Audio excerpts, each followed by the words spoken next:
understand that the Eastern Conference semifinal series between the Bucks and the Celtics isn't mathematically over, so I'm going to wait to officially bury the Boston Celtics. But make no mistake about it, this series is over. 96% of the time when an NBA team in a playoff series goes up 3-1, that series is over. 96% of the time. This Celtics team, with their lack of chemistry and their lack of cohesion and their lack of heart, has absolutely positively 0% chance of coming back and beating the Bucks in 3 straight games. But this is what I'm going to say today. Oh my gosh, I better see them go down fighting. If this team, if these players roll over and die, I will not handle that well. Kyrie Irving has been an absolute disgrace this year. A disgrace this year. Now, I've ridden with the Celtics all year long. I supported them. I believed in them. This, what we're seeing, would be the worst case scenario. The regular season was an absolute disaster. It was right there with the Los Angeles Lakers as far as I'm concerned. This team is right there with the 2009 Patriots and the chicken and beer Red Sox. There was all the chatter about flipping the switch and doing this once the playoffs come around. If you blow out the Bucks in game 1, face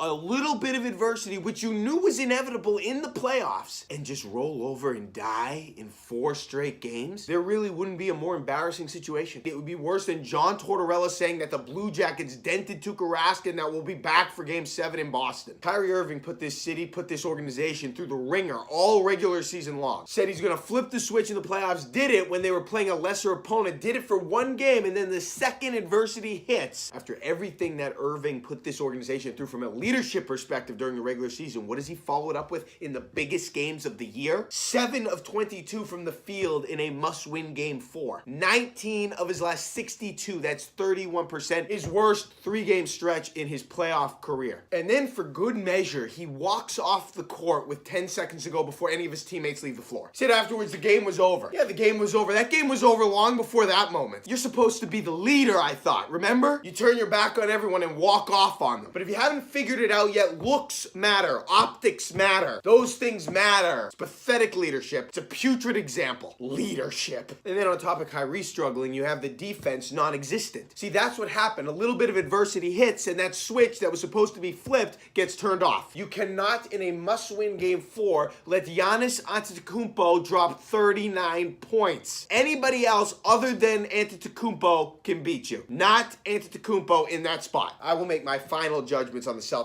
once their season officially concludes. As far as I'm concerned, this team is right there with the 2009 Patriots and the chicken and beer Red Sox. As far as the Boston Bruins go, they are everything that the Boston Celtics are not. They close out the Blue Jackets as expected. The only bad thing for the Bruins at this point is that they have to wait 6 days or whatever it is to play again. They're playing their best hockey with the best player being their goaltender. And yes, I have them favored against the Whalers. Well, as you know, I'm not on Snapface and all that, so I don't really get those.